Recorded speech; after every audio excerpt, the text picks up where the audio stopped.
আসলে বাংলাদেশের সরকারের উদ্দেশ্য কি? ভারতবর্ষের সঙ্গে সম্পর্কটাকে আরো তলানিতে নিয়ে যাওয়া। অনুপ্রবেশকারীদেরকে এখানে লালন পালন করে রাখবো? ভোটার তালিকায় নাম নেই, তারা অভারতীয়, তারা বাংলাদেশি নাগরিক, তাদের ডকুমেন্ট ভেরিফিকেশন করে জানা যাচ্ছে, পুশিন বন্ধ করে দেব, অর্থাৎ তাদেরকে বাংলাদেশে পাঠাবো না। অনুপ্রবেশকারীদেরকে লালন পালন করে এই পশ্চিমবঙ্গের মাটিতে তথা এই ভারতবর্ষের মাটিতে রেখে দেবো। আপনারা যদি নিতে চান নিয়ে যান, ঠিক আছে, আমরা কেননা এই যা বললো পুরো Bangladesh. You can push into the India. No. You are doing the same thing, no? No.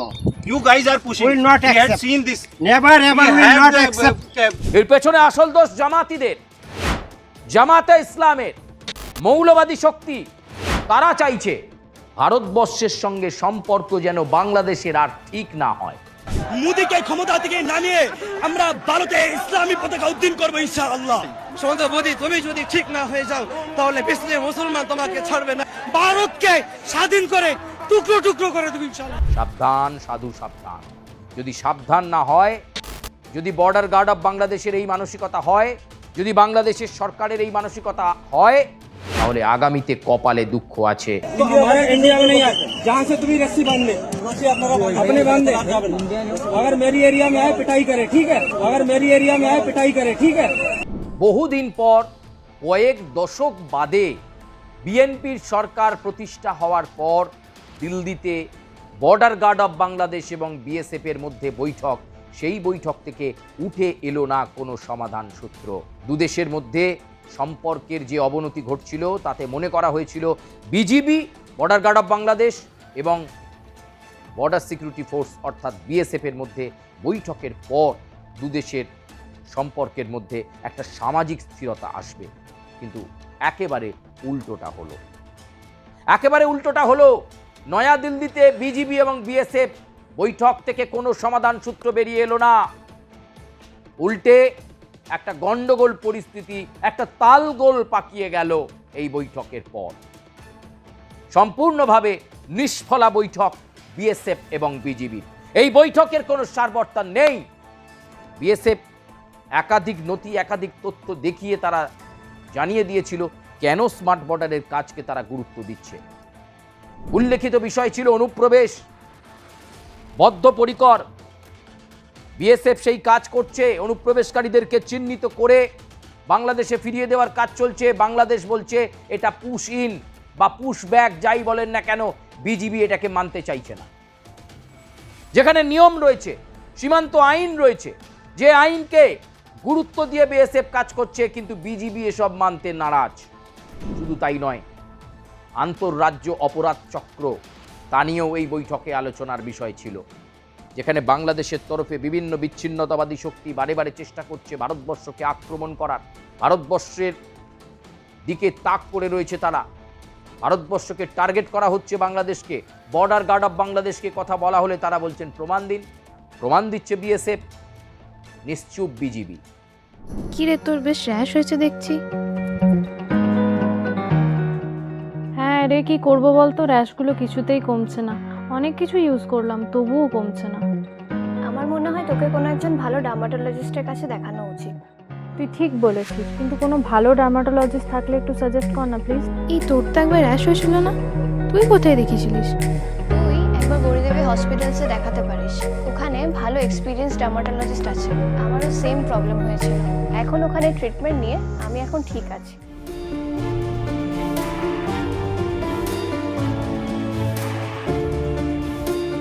Gauri Devi hospital, Rajbandh, Durgapur.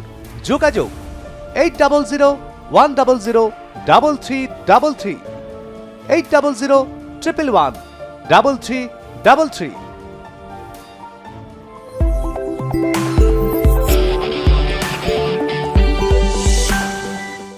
তার মানে বর্ডার গার্ড অফ বাংলাদেশও জানে যে বাংলাদেশের সীমান্তবর্তী অঞ্চলগুলোতে বিচ্ছিন্নতাবাদী শক্তি ক্যাম্প তৈরি করে তারা একটার পর একটা পরিকল্পনা তৈরি করছে যে কিভাবে ভারতকে ডিস্টার্ব করা যায়। কিন্তু ভারতবর্ষ তার নিজস্ব শক্তিতে আত্মবলিয়ান।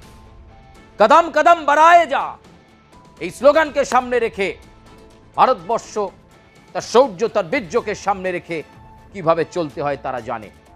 আসলে বাংলাদেশের সরকারের উদ্দেশ্য কি?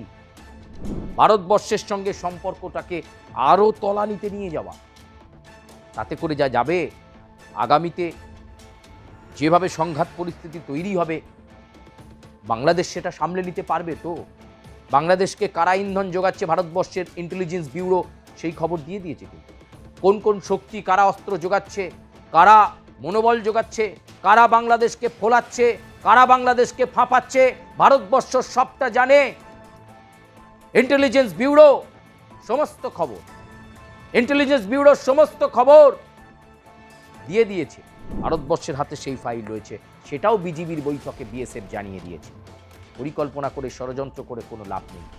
আপনাদের দেশে এই কাজগুলো হচ্ছে, আপনারা বন্ধ করুন।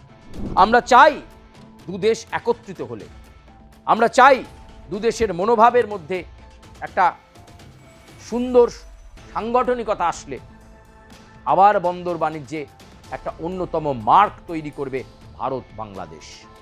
কিন্তু পরিস্থিতি যা তৈরি হচ্ছে তাতে করে একেবারে অন্যরকম চিত্র। সবেমাত্র সেখানে পৌঁছেছেন ভারতবর্ষের পক্ষ থেকে হাই কমিশনার হিসাবে দীনেশ ত্রিবেদী।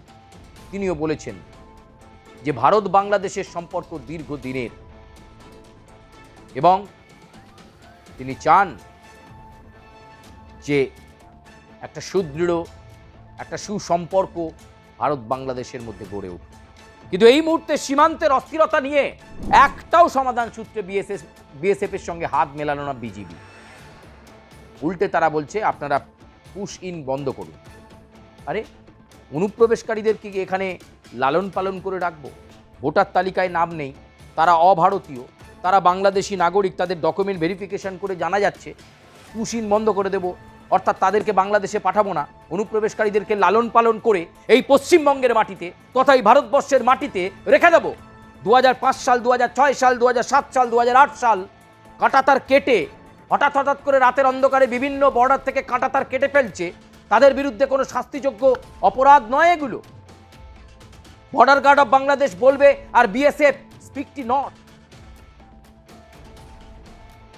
জমি জরিপ যেভাবে বিএসএফ করছে তারা করবে, নতুন করে কাঁটাতার লাগানোর কাজ যেভাবে করছে বিএসএফ সেটা করবে। যেখানে কাঁটাতার লাগানো সম্ভব নয় এমন কিছু ভৌগোলিক অবস্থান রয়েছে, কঠিন দুর্গম এলাকা রয়েছে, সেখানে বিএসএফ স্থায়ী ক্যাম্প করে 24 ঘন্টার জন্য নজরদারি চালাবে। বর্ডার গার্ড অফ বাংলাদেশকে সেখানে জ্ঞান দেওয়ার দরকার নেই। এটাই আসল কথা, এটাই প্রকৃত কথা। দিল্লির এই বৈঠক আসলে বিজিবি ঠিক করে এসেছিল বিএসএফ এর কোনো কথা শুনবো না, আমরা আমাদের কথা চাপিয়ে দেবো, বলবো পুশ ইন বন্ধ করো, অনুপ্রবেশকারীদেরকে পাঠানো বন্ধ করো। আরে আপনাদের দেশে এরা অনুপ্রবেশকারী হয় কি করে? বাংলাদেশি নাগরিক কোনো না কোনো সময় টুক করে কাঁটাতারটা টপকে চলে এসে এখানে সমস্ত রকম ফেসিলিটি নিয়েছে, আর যখন স্পেশাল ইন্টেন্সিভ রিভিশন হয়েছে তারা বাদ পড়েছে। ভারত বলছে, বিএসএফ বলছে যে ফ্ল্যাগ মিট হোক, আমরা আস্তে আস্তে ফিরিয়ে দিই আপনাদের দেশের নাগরিকদের আপনাদের কাছে, তখন বলা হচ্ছে এরা অনুপ্রবেশকারী। এই মানুষগুলোকে নিয়ে দোটানা পড়ে চলছে। আসলে বিজিবি তথা বাংলাদেশ চায় না যে ভারত এবং বাংলাদেশের মধ্যে এই সমস্যা মিটে যাক, একটা আপাতত শান্তিপূর্ণ পরিস্থিতি তৈরি হোক, সেটা চায় না। আর এর পেছনে আসল দোষ বিজিবির নয়, বর্ডার গার্ড অফ বাংলাদেশের নয়, এর পেছনে আসল দোষ জামাতিদের, জামাতে ইসলামের, মৌলবাদী শক্তি। তারা চাইছে ভারতবর্ষের সঙ্গে সম্পর্ক যেন বাংলাদেশের আর ঠিক না হয়, তবেই তো মৌলবাদী শক্তি মাথা চাড়া দিয়ে উঠবে। তারেক রহমানের সরকারের চলছে বাংলাদেশে, সেই সময় এইভাবে একটা নির্বিকার বাংলাদেশ ভাবা যায় না। ফলে যা যাচ্ছে তাতে আগামী 1 মাসের মধ্যে ভারত বাংলাদেশ সীমান্তবর্তী অঞ্চলগুলো, বিশেষ করে পশ্চিমবঙ্গের মালদা, মুর্শিদাবাদ, নদিয়া, উত্তর দিনাজপুর, দক্ষিণ দিনাজপুর, কোচবিহার, শিলিগুড়ি, চিকেন স্নেক, এই সমস্ত জায়গায় কিন্তু নতুন করে উত্তেজনা পরিস্থিতি তৈরি হবে এই পুশ ইন বিতর্ককে সামনে রেখে। এবং বিজিবি যে কোনো কথা শুনবে না, বর্ডার গার্ড অফ বাংলাদেশ যে কোনো কথা শুনবে না, তারা তাদের বয়ানেই স্পষ্ট করে দিয়েছে। ফলে দিল্লির এই বৈঠক ব্যর্থ এবং এবার কিন্তু সরাসরি অ্যাকশনে নামতে বাধ্য হবে বিএসএফ। দরকার পড়লে অ্যাকশন বলতে আপনারা যেটা বলছেন, বিচ্ছিন্নতাবাদের বিরুদ্ধে আইন যারা লঙ্ঘন করবে তাদের বিরুদ্ধে সীমান্তের ওপারে গিয়ে নিজেদের ক্ষমতার প্রদর্শন করবে বিএসএফ।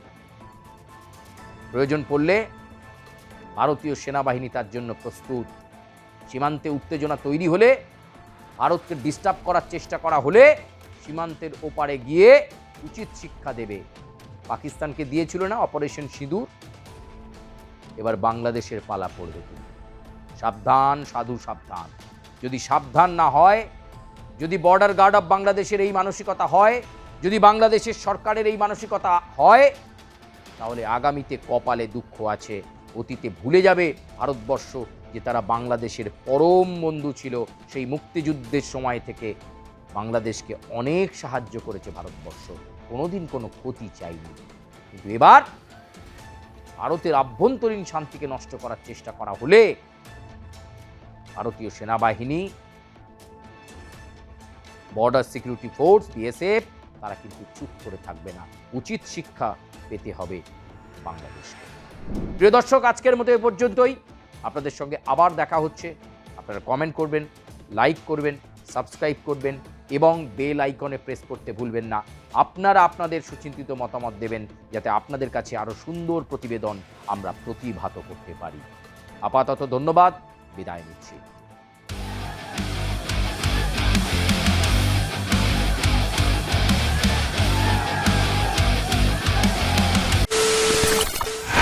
খবরের নামে প্রতিদিন সন্ধে আপনার ড্রয়িং রুমে কি শুধুই চিৎকার চেঁচামেচি হয়ে আসে?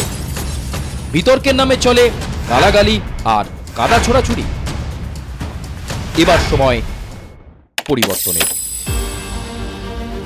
কারণ আমরা কান ফাটানো চিৎকারে বিশ্বাস করি না। আমরা বিশ্বাস করি খবরের সত্যতায়। আমরা কোনো পক্ষের হয়ে গলা ফাটাই না, আমরা সাধারণ মানুষের হয়ে প্রশ্ন করি। চিৎকার নয়, শুধু খবর হবে যেখানে বিতর্ক আছে কিন্তু কুৎসিত ঝগড়া নেই।